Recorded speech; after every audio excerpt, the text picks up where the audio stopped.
the various ways in which you can see that this is some ways more serious stuff than what I was talking about the last time. One of them is that I'm not wearing a tie. You can do serious modeling wearing a tie. I wonder how the kind of next level of open question should go. Maybe I should take my coat off.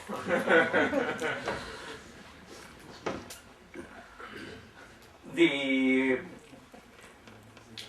second difference is that this should really be more like a seminar, so certainly questions at any time you can do clarify the kinds of points I'm talking about should be most welcome.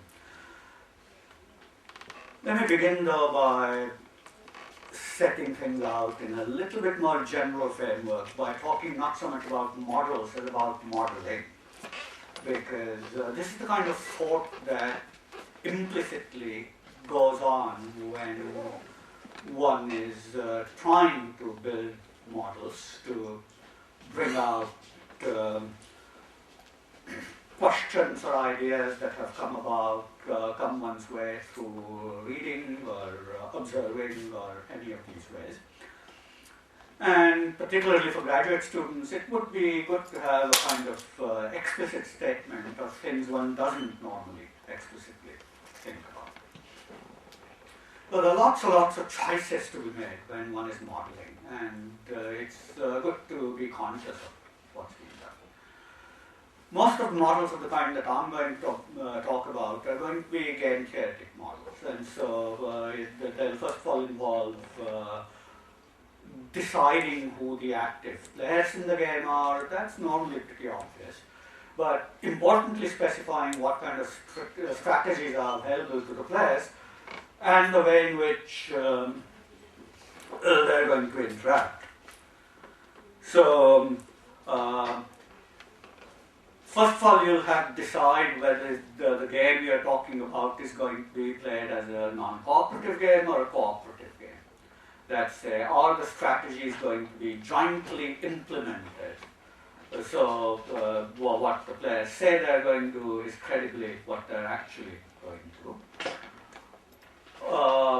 Or whether they're non-cooperatively implemented. They may come to agreements, but everybody will go separately and take the action without any kind of joint implementation. So all that can survive is something like a Nash equilibrium or variance thereof. And that's the usual way in which the standard practice in game theory for the last several years has been. One constructs a non-cooperative game, and even though the kind of behavior one wants to describe actually has some cooperative elements, for example, a prisoner's dilemma successfully resolved, the discipline is that it should be an equilibrium of a non-cooperative game, possibly a repeated game, possibly a game in which certain kinds of punishment strategies are built in, things of that kind. I usually follow that custom, and there are kind of good reasons for it, but one should keep in mind that sometimes actually cooperative game theory may have useful applications in the kinds of things one is talking about. More importantly, there's the question of whether the players are rational choosers of the strategies.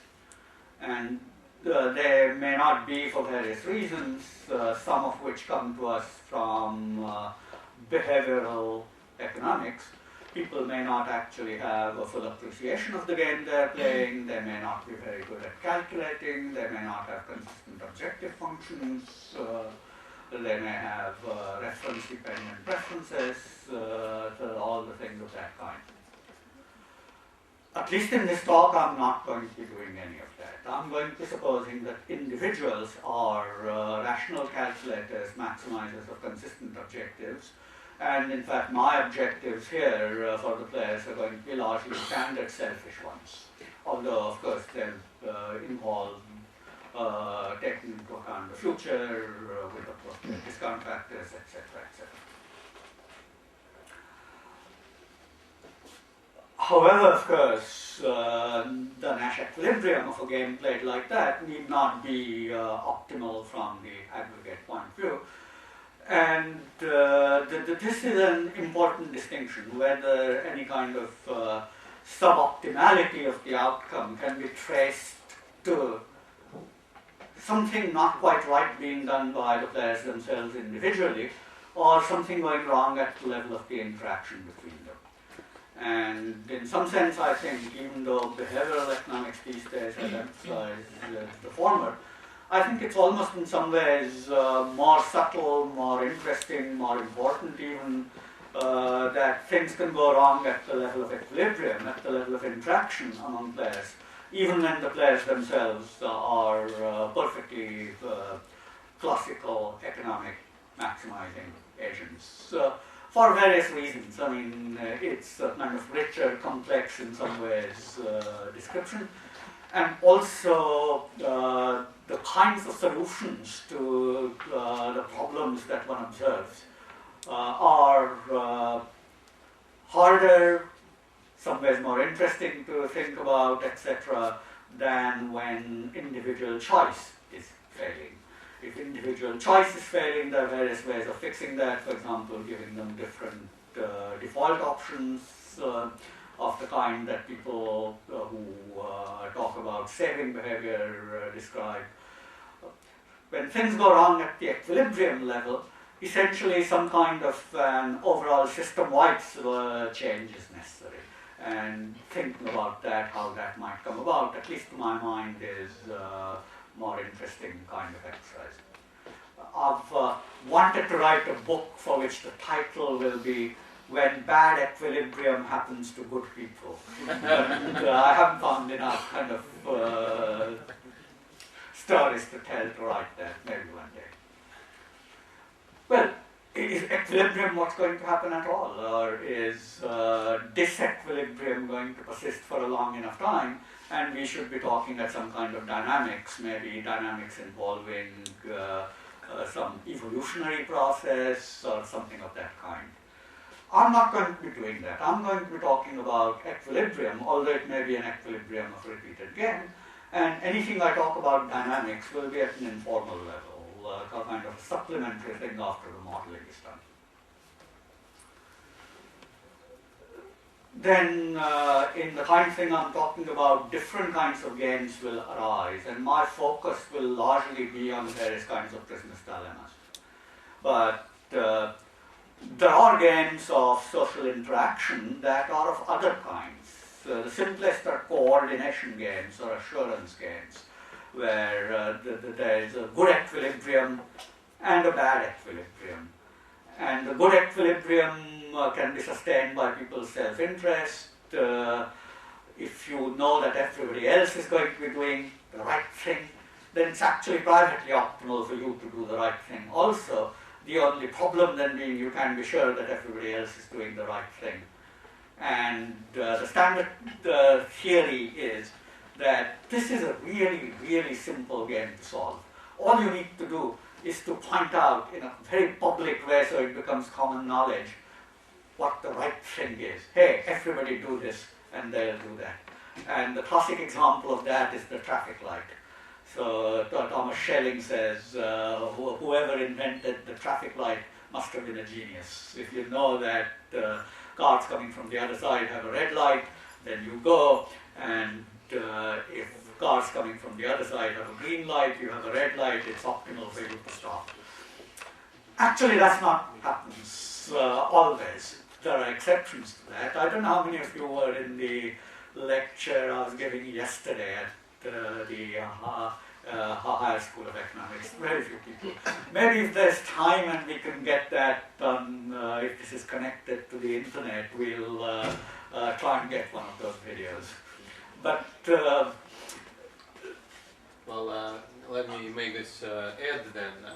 Konstantin Sonin's live journal has all these links to YouTube of the three videos, yes. Okay, so you can look them up. And the idea is that even in this simple case, actually a variety of informal social systems of understanding, social norms networks, may be successful in solving these problems without anybody installing a traffic light. And the mere existence of traffic lights is no guarantee that the problem will be solved.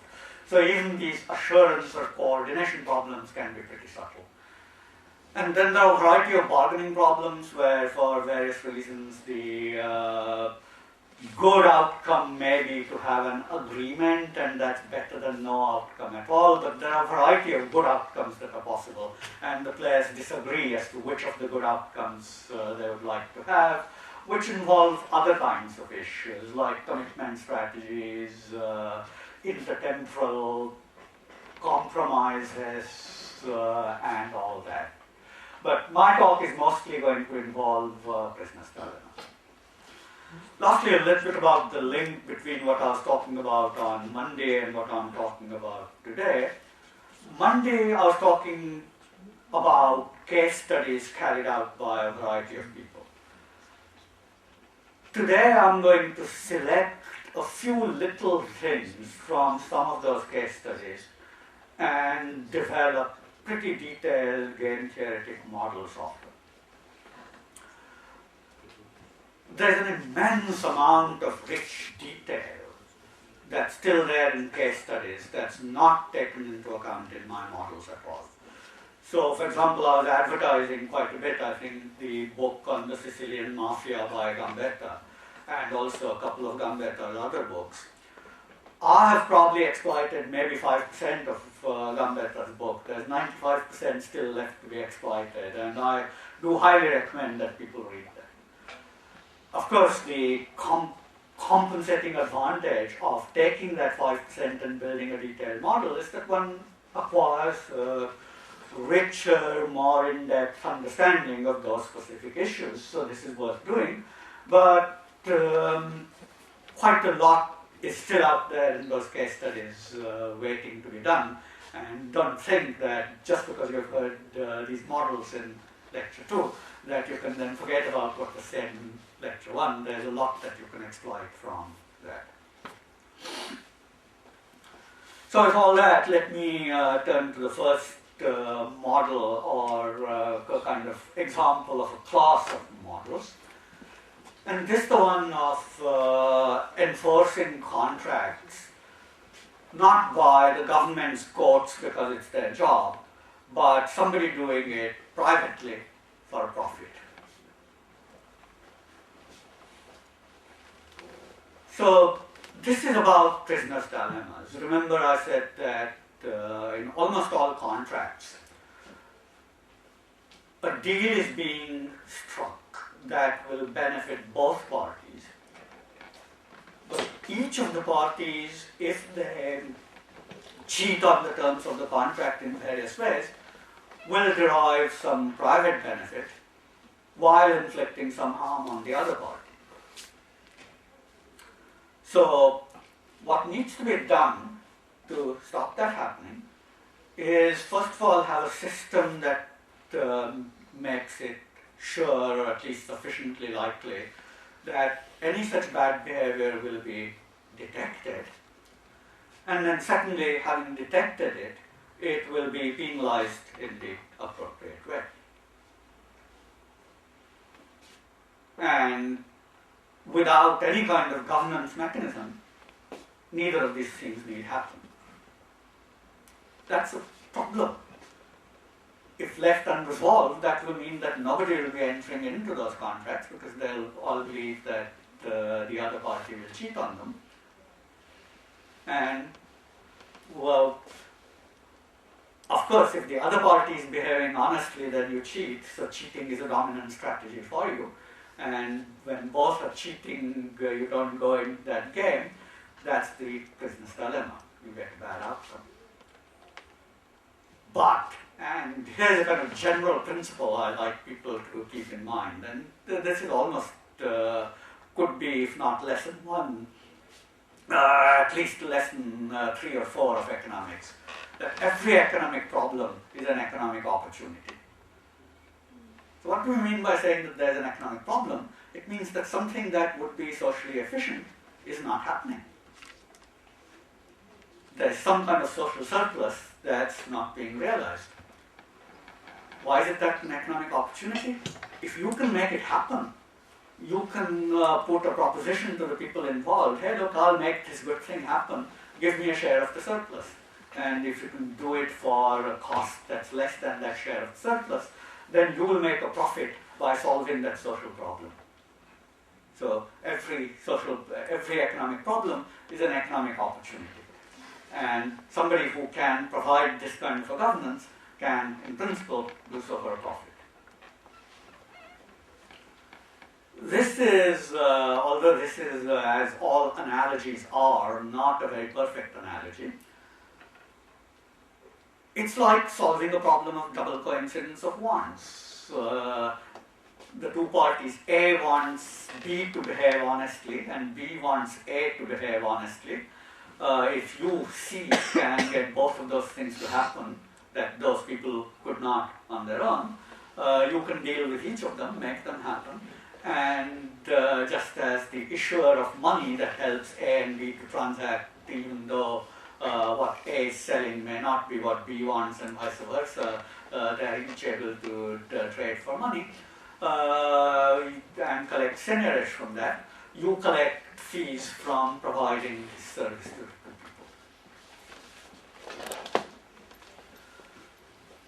And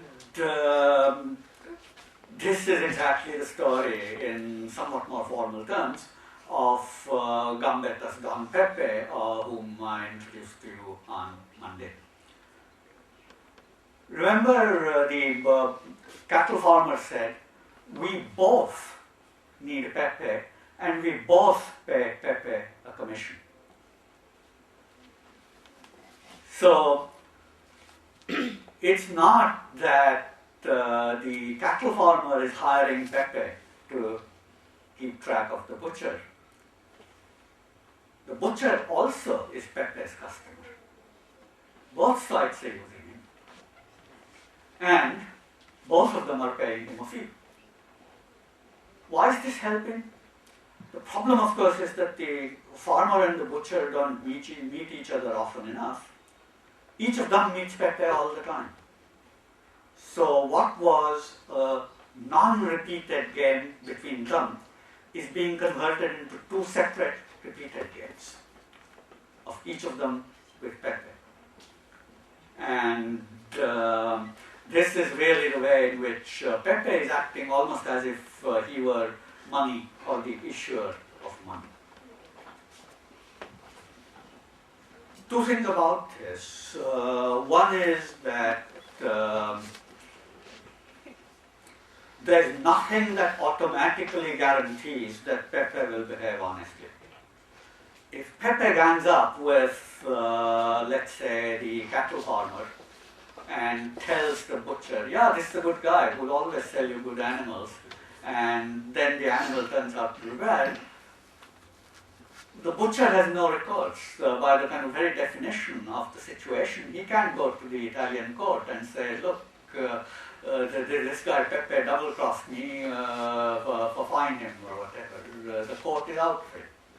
Actually, interestingly, why is the court out of it? I mean, you'd think that although Italian courts are not really known for their efficiency, they should be able to enforce simple contracts like this, right? What was going on was that these two are dealing with each other outside of the regular market. And while they're dealing with each other outside of the regular market, because they would have to pay a fee, a tax, to deal in the regular market. And it's because this is a kind of somewhat illegal tax evading transaction, the government's governance doesn't apply, and that ultimately is why they have to hire Pepe. Second thing, think of Pepe as providing this service for a whole lot of these ranchers and a whole lot of these butchers. In principle, what could happen is that he could collect all of them in a room and engage in a kind of Coasian bargaining with all of them simultaneously. Any kind of governance problem, not just this one. And in the standard kind of post-theorem way, you should get a first best solution or maybe there are some other constraints of information, etc. But you should get that kind of solution.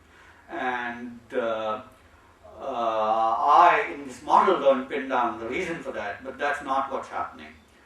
He's dealing with people one at a time, rather than in one whole group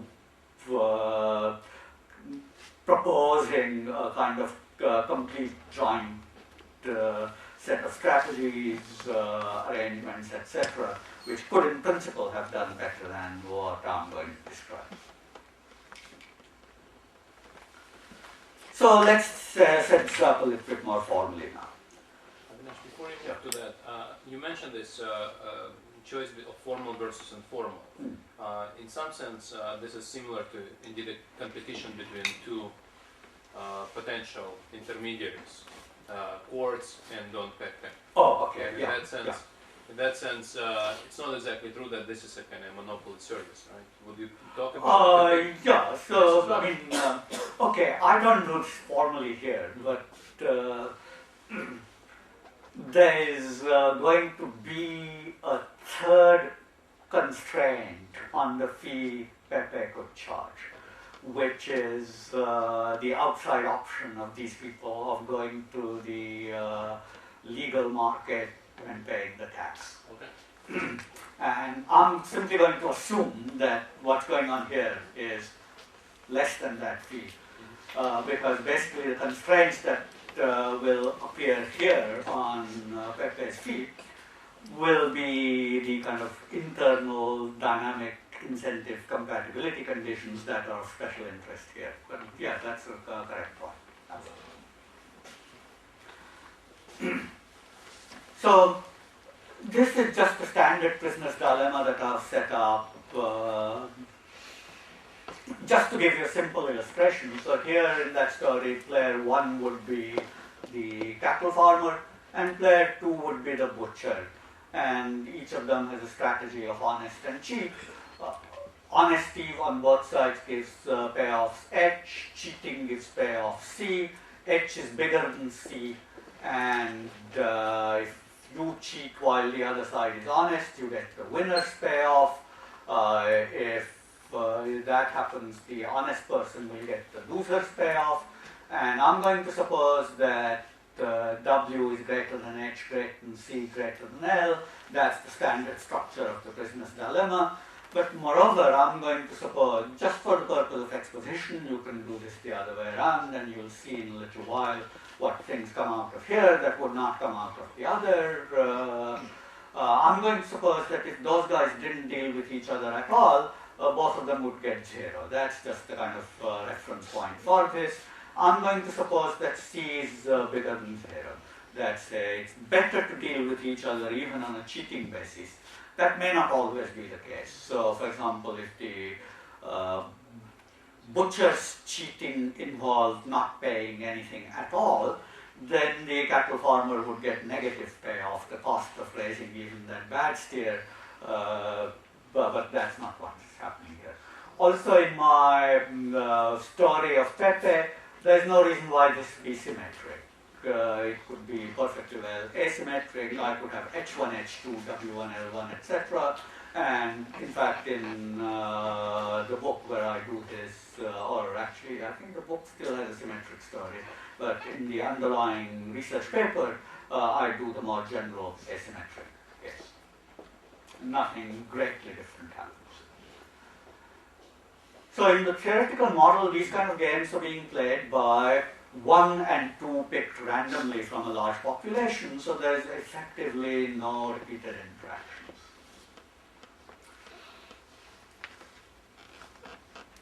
But players do play every time. You meet somebody every time, and your payoffs over the whole infinite horizon will be discounted present values calculated using the discount rate R. And that R will implicitly include survival probabilities, figured in the usual way that you know how to do from general situations. So if Pepe didn't exist, what would happen is that this game would settle into everybody playing cheating at every matching, and they would get those C's, and over time the discounted present value of that. what kind of guy is Pepe? Taking the facts from Gambetta's case studies, I'm going to suppose that he, at any point of time, is a monopolist. And in fact, in this exposition, I will not do a great deal differently, but I'll also suppose, and bring this up at a couple of points, he's a contestable monopolist. That's somebody can challenge him to take over the place as Pepe. And we'll see what that might lead to. What does he do? He does one of two kinds of things. He keeps track of any history of cheating, and he can sell his information. So you sign up with Pepe, you pay a fee F every period, and every period he'll tell you, when you meet a butcher, whether that butcher has an honest history or a non-honest history. Sorry. Yeah.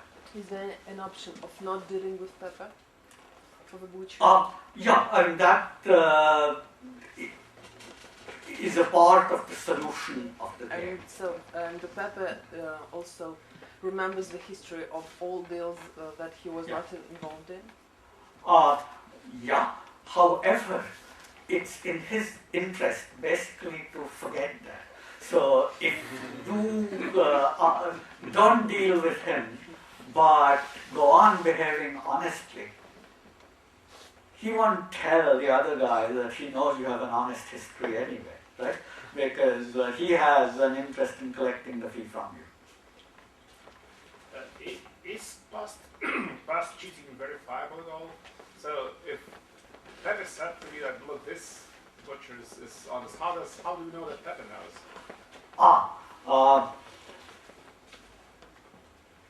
So what will happen is that, the story is that Pepe knows. But how do you know that Pepe knows? If it turns out that he told you that the butcher was honest and then the butcher cheated you, you would not deal with Pepe anymore. So all he knows is what anybody complained about the trading partner in the past. Yeah. Oh, no. Yeah, we are assuming that Pepe can find out the truth. Okay. However, it has to be a part of the game equilibrium that it's in Pepe's interest to tell the truth. The fact that he knows is a part of the structure of information, but the honest revelation of that information is a part of the equilibrium. The second kind of service is the enforcement service, independently of history, being able to inflict a punishment. And again, for purpose of exposition, I'm going to suppose that that punishment is so serious, your kneecaps being smashed or your head being beaten in or whatever, that if you know that the other party is Pepe's customer, then you would not cheat that other party.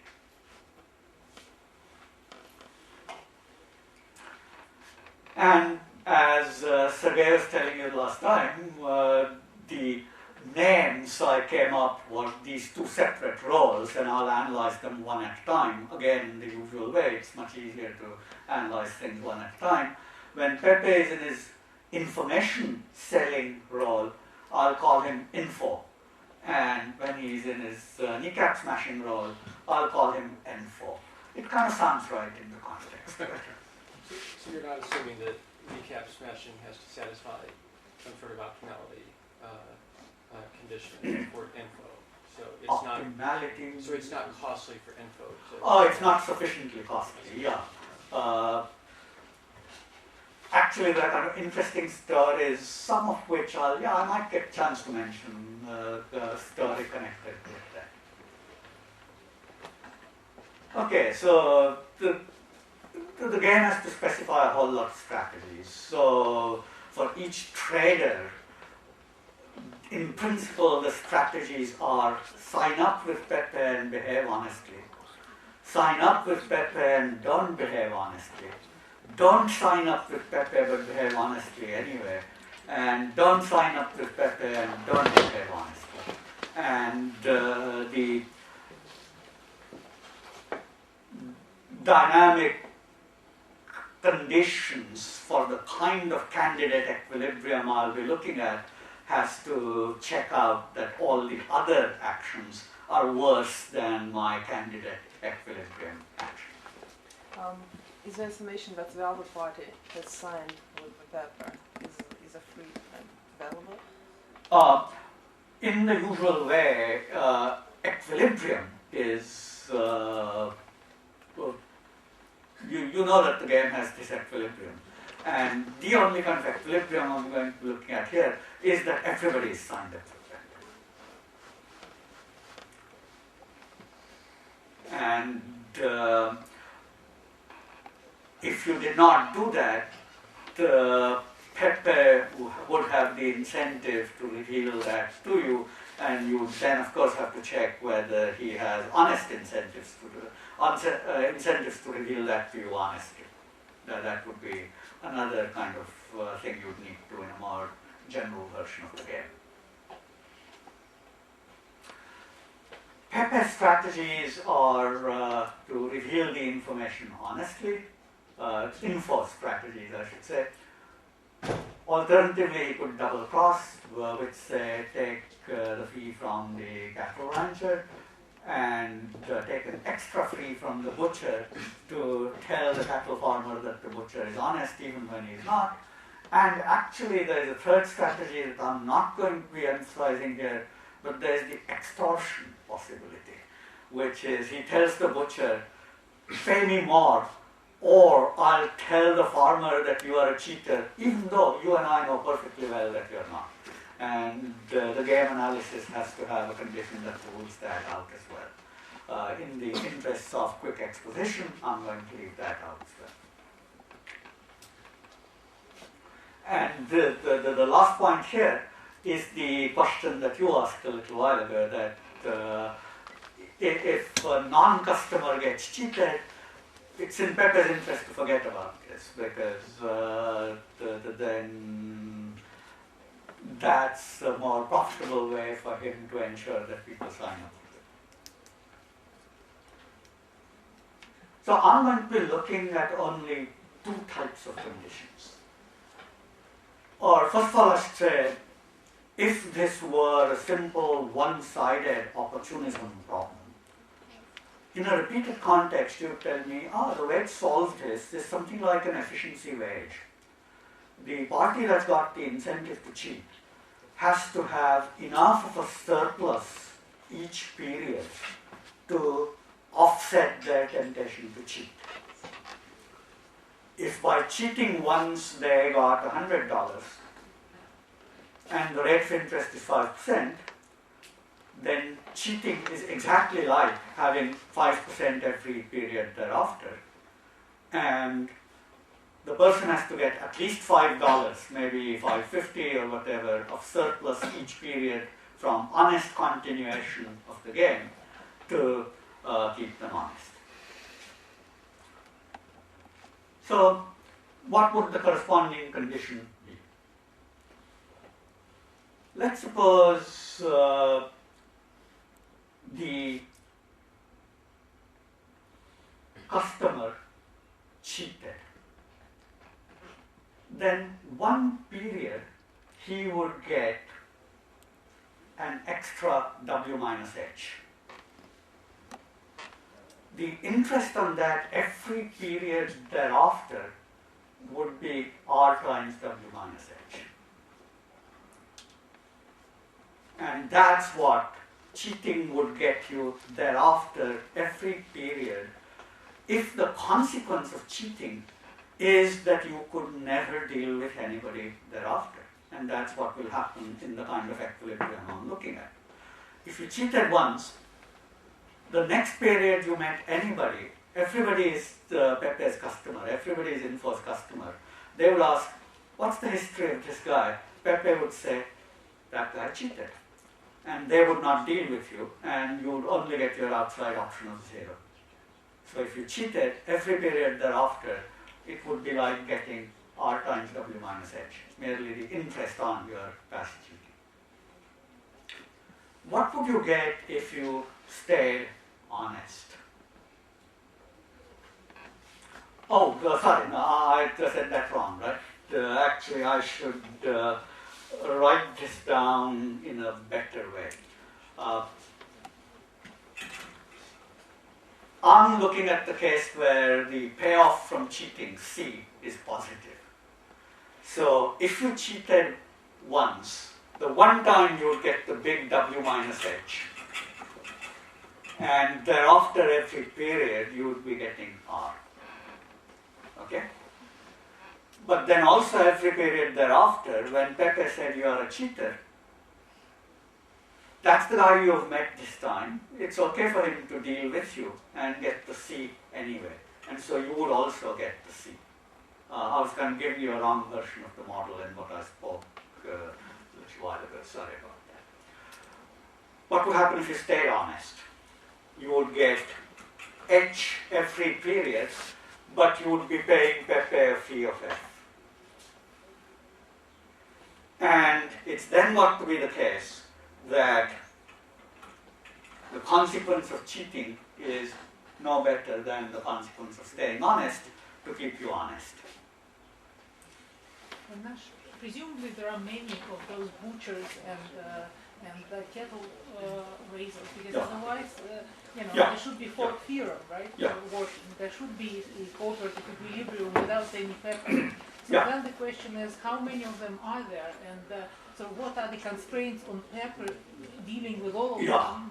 If you really literally want to have a story where repeat matchings are impossible, you need at least a countable infinity. And so your Pepe has to be good enough to hang around and have information about the countable infinity. But in practice, you can think of a large number which is still enough that they meet each other only every 25 years. So then delta to the 25 is quite small, and it's still good enough for Pepe to keep track, things of that kind. So do it rigorously, it kind of gets a little bit dodgy in your description, but in practice, that limit, I think, will be well enough approach. So what you're saying is there should be some informational technology for Pepe, which is more efficient that so even for numbers close to countable infinity, he is able to observe and record the for the numbers that are realistically large enough. And so what Pepes do is hang out. And that's what you see them doing. They're there. They're talking to everybody. They're talking to the barbers around. But they can only hang out 24 hours a day, right? So and the question then is whether the time they've got is enough. And they're pretty good at that job. Of course, they'll get self-selected. Those who are good at collecting and retaining information exactly of this kind will become Pepes. And Gambetta actually tells the story of a guy exactly who did not want to become a Pepe because he was not really very comfortable with the kind of schmoozing that was necessary to do the job properly. So that's the condition. Maybe I should have written it out like that. That would have made it easier to see. But the reason I wrote it like this is that this is the upper bound on the fee. You can't charge the customer too much, otherwise he'll cheat within the relationship one time, and you don't want that to happen. What about info? If info cheated, double-crossed the customer, what can he get one time? The party whom he benefits by double crossing gets W instead of H. And therefore, W minus H is the total benefit that can be had by Pepe and that party colluding to allow that cheating. Even if Pepe can color all of it, he can at most get R minus H in future periods. The party that got cheated will not deal with him thereafter. That's kind of specification of equilibrium grim trigger type strategies. And so from dealing with the particular cheatee, so to speak, Pepe will get R times W minus H every period from what he collected before, and then 0 from subsequent interaction. If he stayed honest, he'd be getting F every period, and that F has to be enough. So these are just kind of two one-sided efficiency wage conditions. If both of them are satisfied, then the kind of governance by info that we are talking about is possible. If they're not, it's not. And what has to happen then? The right-hand side here has to be bigger than the right-hand side here. Otherwise, you'll never be able to slide in an F between those two that will satisfy both of those conditions. And therefore, it has to be the case that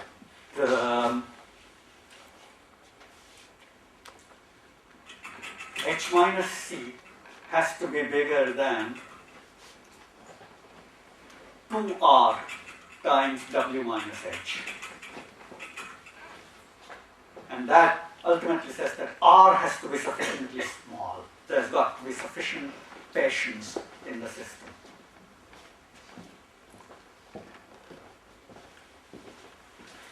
In a way, there is some contradiction in this assumption about information, because so on the one hand, maybe, I don't know, please tell me if I'm off. So on the one hand, you assume that the two parties can actually signal to everybody else the quality of Pepe. And if Pepe is a bad guy, nobody's gonna use Pepe anymore. No, I'm not assuming that.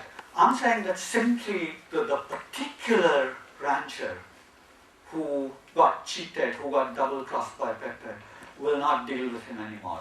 All the rest of the dealings can keep on going there. This is Pepe's gain from one transaction, as is this fee that he loses, again, from just that one transaction. So there is no reputation for other parties. Now the question is whether this guy can spread around the information. This Pepe is a bad Pepe, right? Think what would happen if that were possible. He would not cheat. Pepe would double-cross everybody all at once. Both of these will get multiplied by the same factor. This is like the Bernheim-Winston contact. Multi-something contact and collusive behavior. That if you're engaged in several transactions at the same time, provided there's some kind of asymmetry between them, pooling incentive constraints can get a better outcome. But if they're all the same relationships, then the proper response to the fact that all of them might collapse is that you cheat in all of them. There should be the same result for all these connections because they are the same. Yeah, exactly. So there's got to be some difference. If there's got to be any possibility of multi-market contact and collusive behavior. That's the title of it.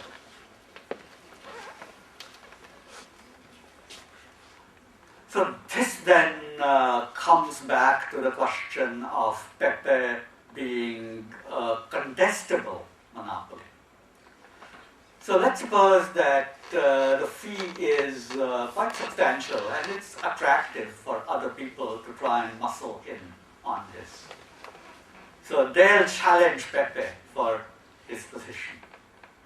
And in that game, what that means is that Pepe's probability of survival, at least as conductor of this game, and maybe survival altogether, is endogenous and determined by a dynamic zero profit condition of contests with potential would-be Pepes. literally cutthroat competition. And then that literally cutthroat competition would determine R. And if that's stiff, R becomes big, then this condition won't be satisfied and governance by info will fail. So that's lit with R. Exactly when this governance would be most valuable, exactly when there's potential for F to be large because the stakes are large, the dynamic competition for the position of the provider of governance might be such as to make governance impossible. And complete speculation, maybe that was one of the reasons why this kind of governance might not have taken root in the Russian context, where there are multiple mafias instead of a well-organized single monopoly mafia trying to do the job. Their cutthroat competition against each other meant that their patience parameter was not high enough, their R was too large to satisfy all of these inequalities. I don't know if that's true, but it's an interesting thought. One other thing that comes out of this is what's the highest F could be, and that's that, right?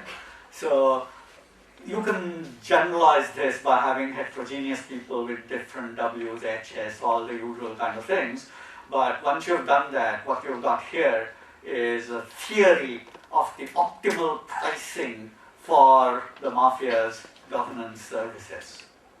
And my friends immediately caught on this and suggested to me that I should go into consulting on the basis of this. And I must say the thought of becoming the economic conciliary to the Corleone family has its attractions. I mean, just think, I have to turn in a report at the end of every year to my chair, which then goes to the dean, of my activities. And one of the things I have to list is consulting. And if they see that I'm economics conciliary to the Corleone family, I'm sure they'll give me a good raise.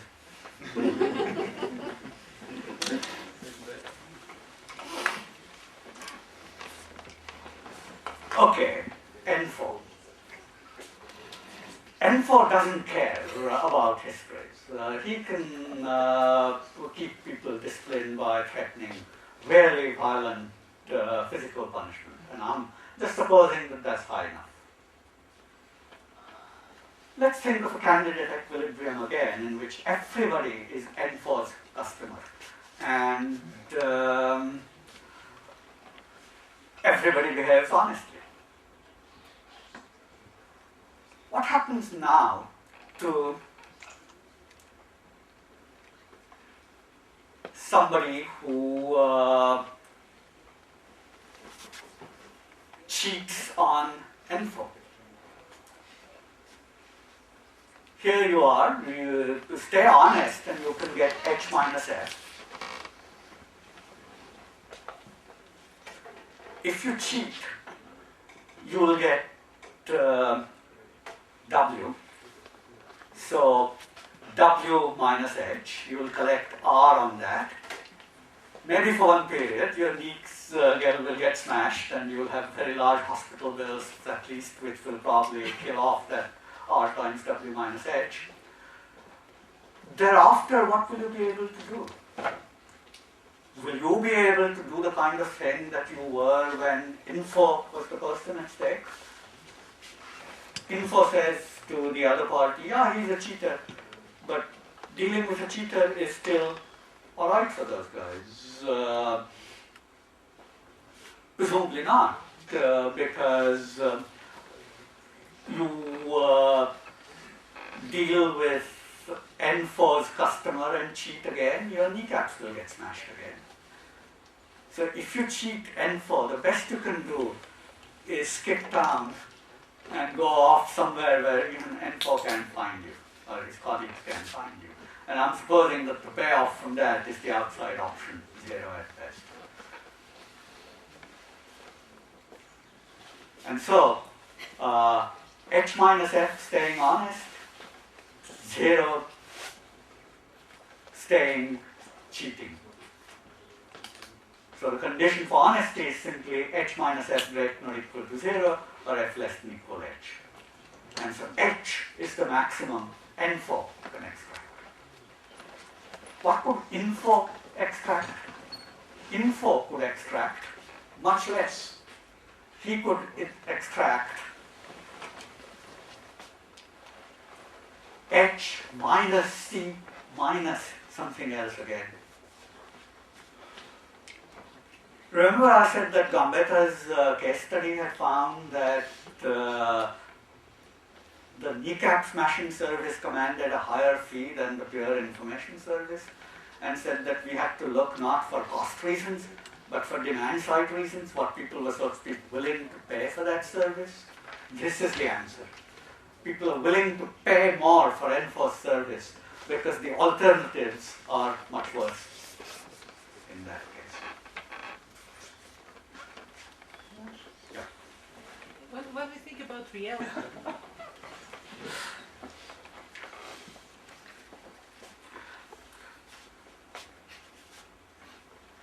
so, okay, but now the question is, if info can get higher fees, why does anybody try to be info? Why doesn't everybody go to be info? And so to speak, there's a greater investment cost necessary in becoming info. You have to develop a reputation for your ability to smash kneecaps. And how do you get that? Gambetta has an interesting discussion of this. How do you build a reputation? How do you signal toughness? And dark glasses won't do, because anybody can wear dark glasses. In a Spencean sense, this will not separate the tough enforced from the relatively wimpy enforced. A Sicilian accent won't do. Everybody has a Sicilian accent over there. So really all that will work, basically, is a history of having inflicted violence, maybe even gratuitously. And that's kind of more costly. There are all kinds of costs of that. So it may well be that those costs are such that the dynamic discounted present value of profit from becoming info about matches that from becoming info, and you do carry out those kind of activities pretty simultaneously. So that's sort of an explanation for why violence persists, which is that Pepe's die, new Pepe's come along, so every generation has to establish. Yeah. And in fact, if now there's an organization that basically through its entrance procedures certifies you as an info, they do exactly that, right? They ask people to commit various acts of violence as a part of their initiation rituals. And then once you're made a member, you have the, so to speak, certified backing of the organization as skilled in inflicting violent punishments.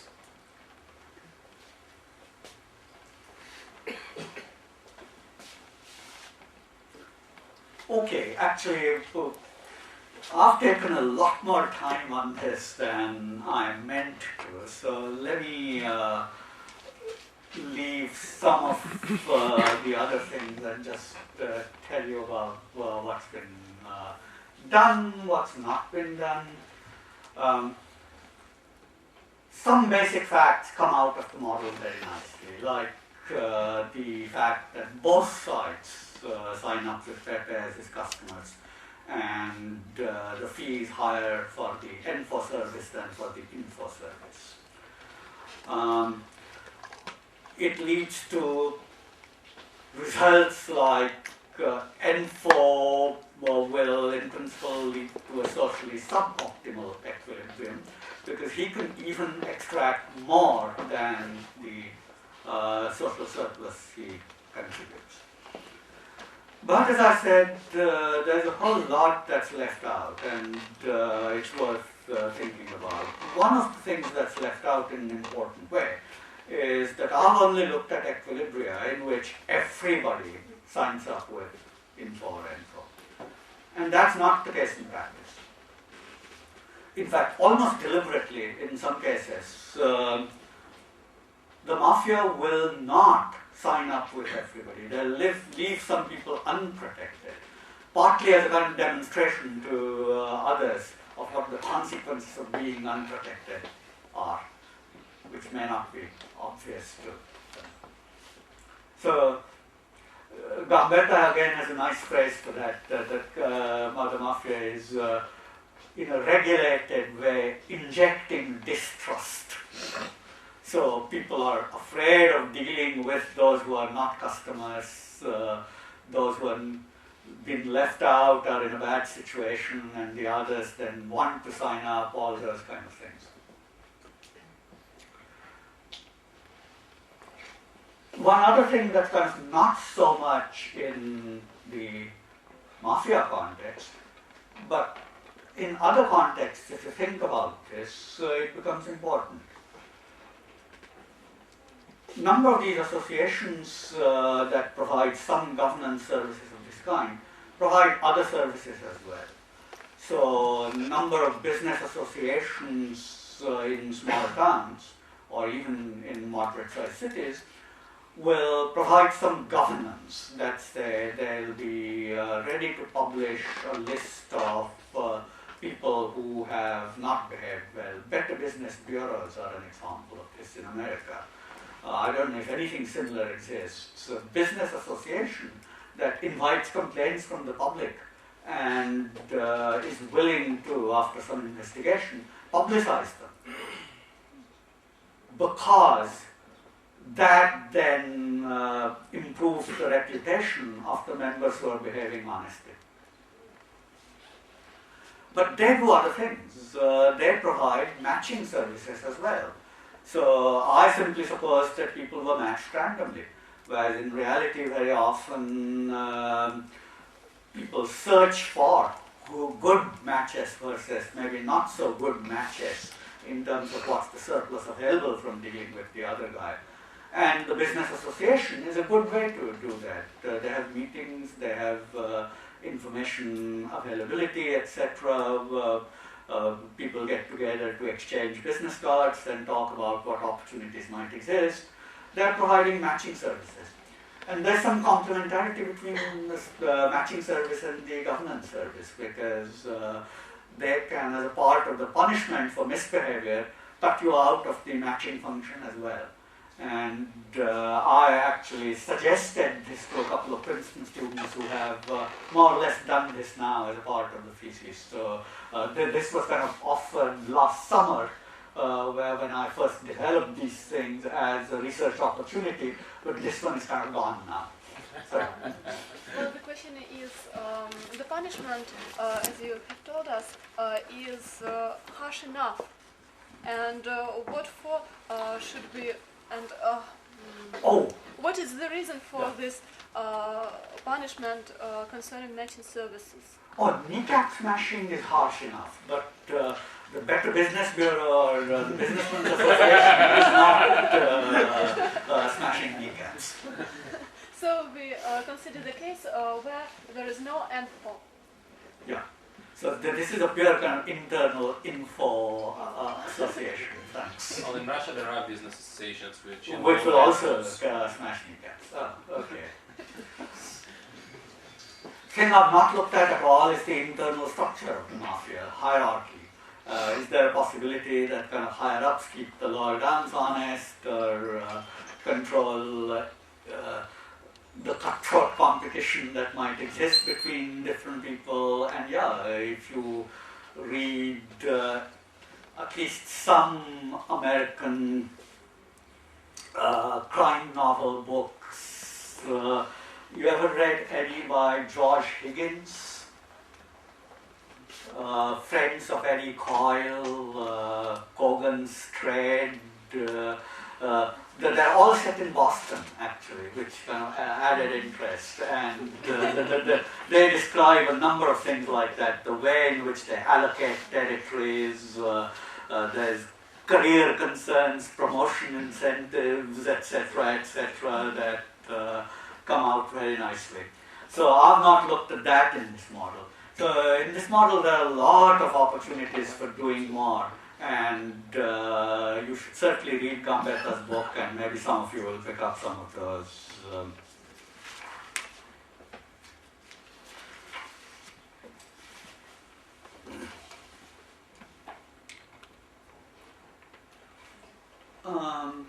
I think I'll skip this. Maybe I'll come back to this in the third talk and go on to...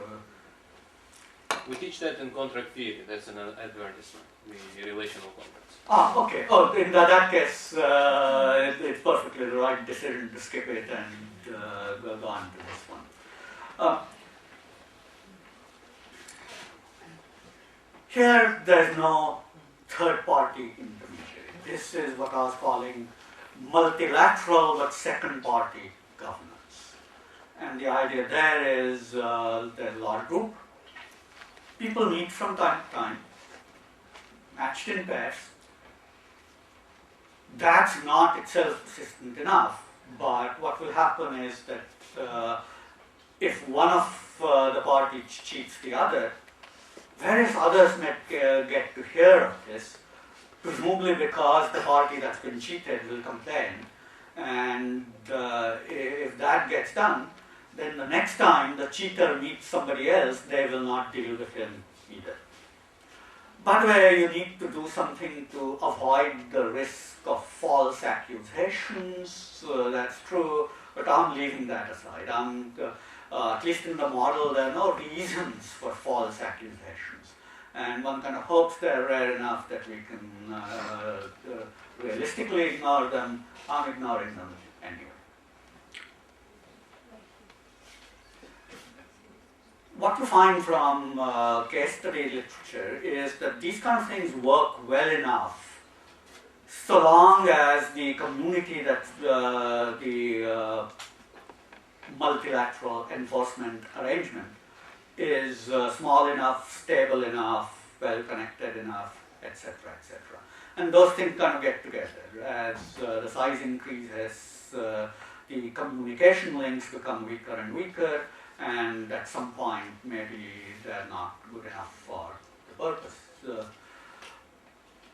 Actually, you might then say, hey, but is that an issue anymore? You just post on the internet, so-and-so cheated me. Will that be okay? The problem, of course, is, let's suppose you meet somebody and want to trace their history. You need to find out who the victims were and look at the victims' website. Which one are you most likely to check? Those that you know about, right? There are just too many websites. If you Google something like cheating, and cheating even in connection with the name of a person, you'll get thousands of websites, and you don't have time to do all that. Maybe one day all of this will get organized in a way that will simplify it in all kind of one keystroke, the right search for cheating, but it's difficult. To the point that, for example, eBay is usually offered as an example of making it easy to find out about misbehavior by rating systems. Turned out those rating systems were quite manipulable, and in fact Meg Whitman has this nice quote that said that those systems worked very well when we were the size of a small town, but now that we've become the size of New York City, we need better methods of keeping control of those. Sorry. So all of these Griliches work on Maghrebi traders whose system, at least as he describes it, was not capable of much expansion because, again, they were not able to post enough trusted agents to all the different sites that needed to be posted. Didn't work. And my purpose here is to look at precisely what it is that causes communication, the way in which communication links get weaker as systems expand. So I need to have a way of expansion. And I need to have a way of, first of all, modeling, matching, communication, etc. in the first place. Various ways to do that. The natural thing that would occur to people is, hey, why not have traders spaced out along a straight line and make that straight line longer? Usual problem with straight lines, right? Start to do this and the end effects, and they're very messy to keep track of. What do you do? Turn the straight line into a circle. And so that's what I did. So the story here is that the whole trading space is a circle. Its circumference is 2L, and traders are arrayed along the whole circumference of that. Each period, you will meet one other trader. And there's a localization of these matchings. You're more likely to meet somebody who's closer to you. Of course, in this distance, closeness, etc., you want to think not necessarily of geographic distance, but maybe some kind of socio-economic distance as well. The interpretation is perfectly general. And the idea is that the probability of meeting somebody who is distance x from you decreases with x or decreases with x. Negative exponential is the natural way to do that. At least do calculations. At some point, somebody might like to try and find realistic formulations of these, and probably slightly slower than exponential seems to be what people talk about in the literature. So here you are, and you meet somebody x away from you with probability that's proportional to et minus alpha x. But if you meet them, the gain will be bigger in a very comparative advantage kind of way. The gain from trading with somebody who's very different from you will be more than the gain from trading with somebody who's exactly like you. Let's suppose you cheat. What will happen? This guy will start to gossip about you. There is nothing much else that they can do. And the probability that somebody y away from this guy gets to hear of it, again, I'm going to suppose will decay exponentially, like e to minus beta y.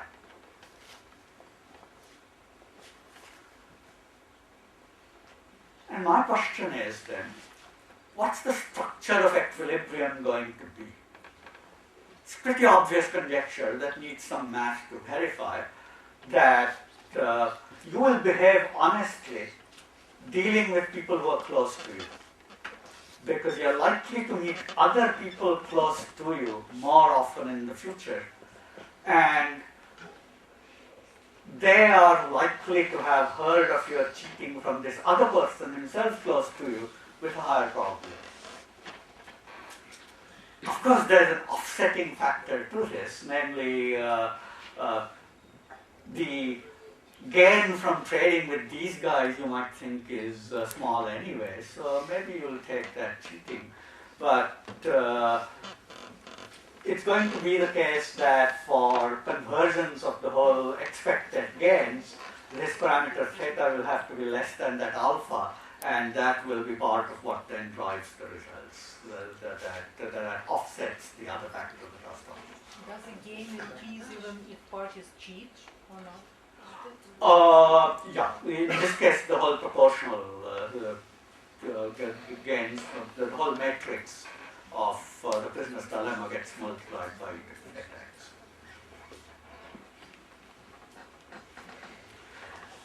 Then there's the whole math. You have to calculate the expected gains by integrating all these exponentials along the circle, etc., and that's just too boring for this purpose. So let me just give you the result of what would happen if honesty along the whole length of the circle was maintained. The normalized gain from trading with somebody who is right next to you is 1. And it will then turn out that as the circle gets bigger and bigger, the expected value of complete honesty rises and rises and ultimately goes asymptotically to that alpha over alpha minus theta. And there you see why it's important that theta be less than alpha. The force of comparative advantage is not stronger than the localization of meetings. And there is an actual explicit formula for maintaining honesty up to a distance x when the total semi-circumference is L. The conjecture for the kind of equilibrium is that there is going to be an upper limit on the range of honesty that's possible, and uppercase x such that you will behave honestly when meeting somebody up to that x, but cheat if you meet somebody who's farther away than that.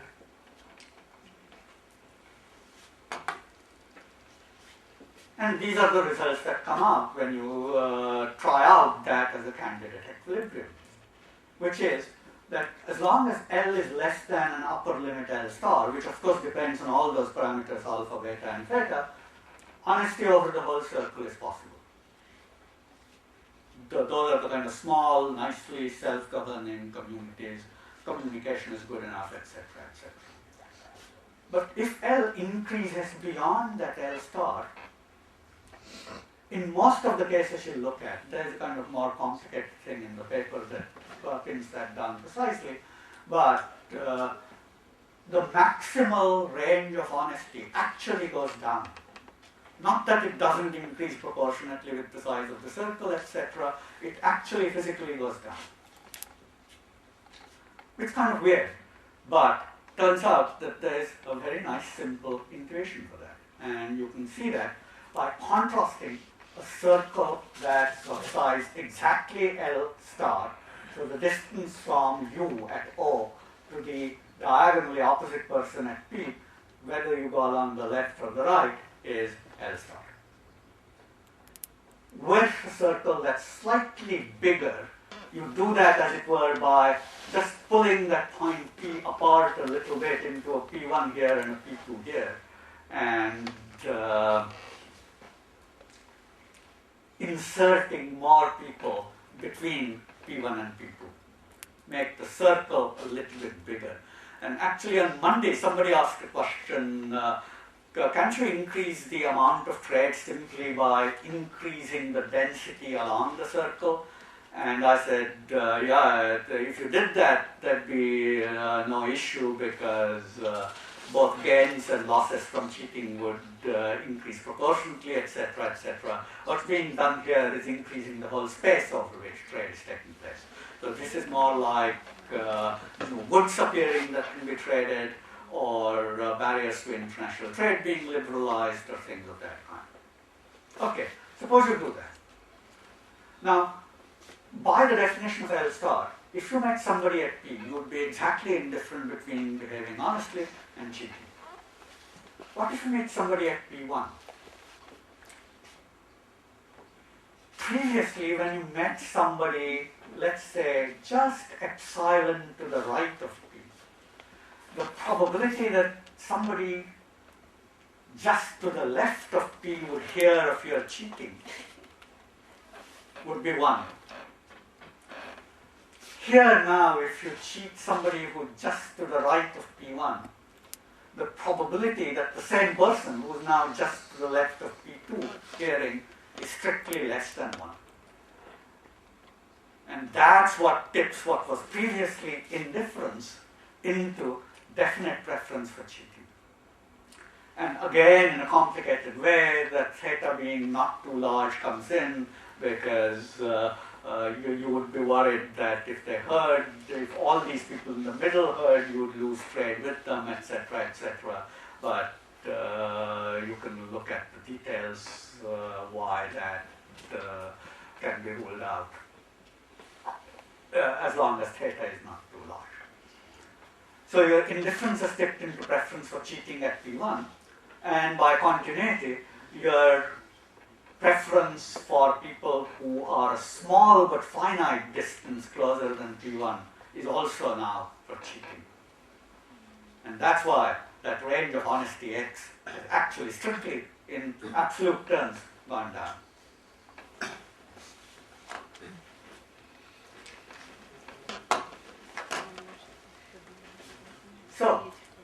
up to L star, max possible is x equal L.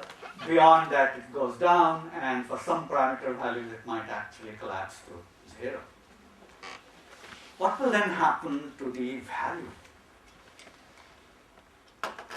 The value likewise was going up from 1, would have asymptotic to that alpha over alpha minus theta, but beyond L star it starts to decrease and decrease and decrease.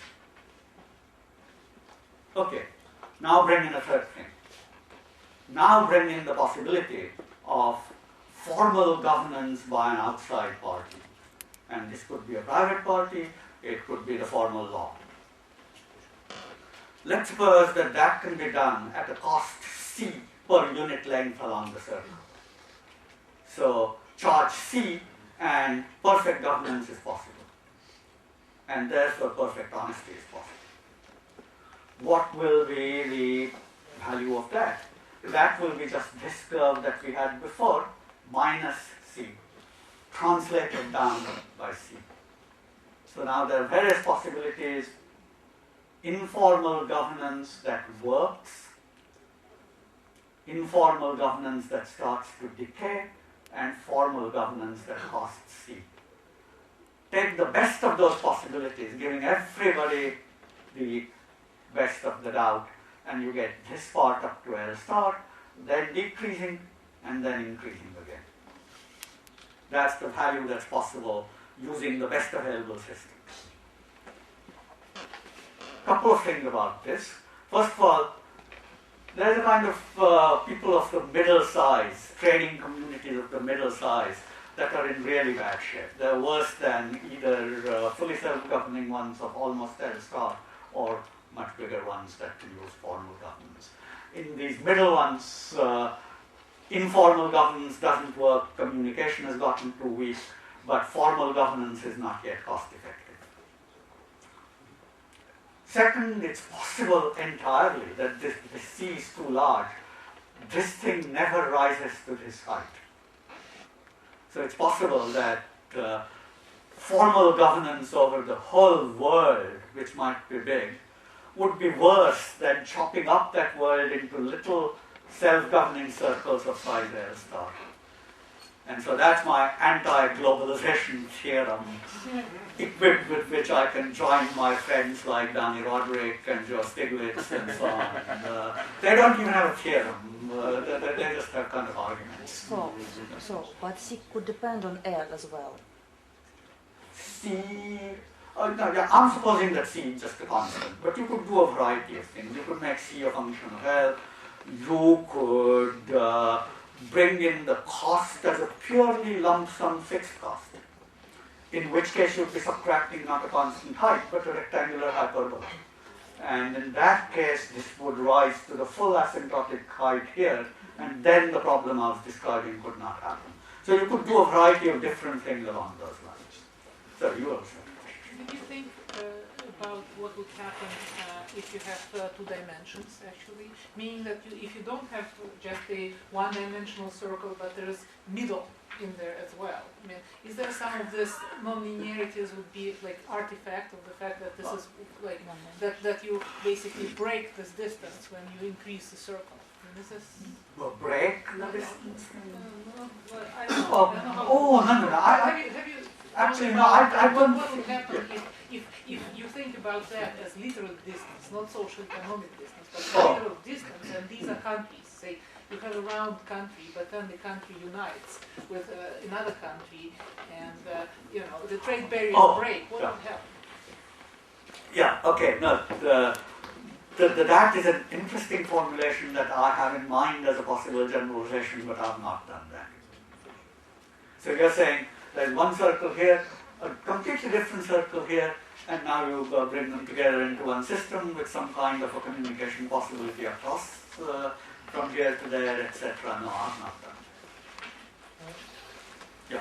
What is the XD or just not one-dimensional thing, but two-dimensional, three-dimensional? Because we don't know the dimensionality of social networks. Yeah. Maybe this is important that in the neighborhood you have small density of... And actually, qualitatively in the book, I described something exactly about this kind of thing. Why I think that the same kind of intuition will also apply in a higher dimension, but that's not done as a kind of rigorous mathematical argument.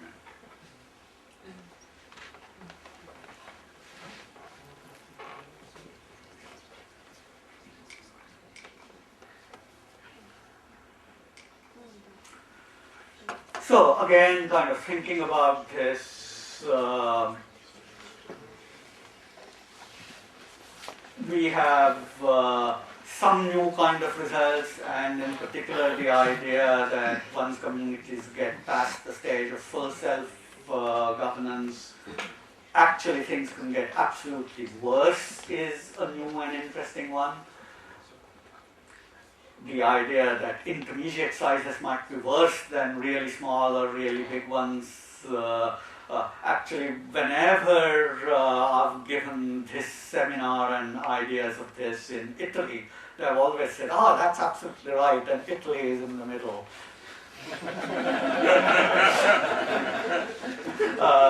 So that's possibly a realistic application. But there's quite a lot that remains to be done. All I've done for saying trade expands is a comparative static methodology. What will happen if a circle of certain size becomes bigger? You want to ask dynamically what might happen as it starts to get bigger and bigger and bigger, and people might expect that it will keep on growing bigger in the future. I've just not done that, not even begun to do that. Might want to think about it. Again, search and matching combinations might be done more explicitly. So instead of people completely randomly matching, there might be some purposive possibilities like persistence of bilateral relationships if once a good match is found. An interesting possibility is what will happen if a system that's got formal governance, the C-type, meets up with one that's got informal governance. And similarly, what happens if two completely disjoint groups meet? That was the one that you mentioned. That remains as a kind of possibility. I've put things along a circle. I've not done any kind of formal network type analysis where there's a finite number of nodes, links of that kind. I did have in this same set of notes a little bit more on what can be done with networks, but we are already kind of at the end of time, so I'll leave that as well. Depending on, I'll talk about this with people between now and Friday, whether I should come back to these things or whether it would be better to go on with the third lecture as planned and skip these things. We can come back to that. So that's where I'll stop. I don't know if you want to leave room for any more questions. We've had some already, but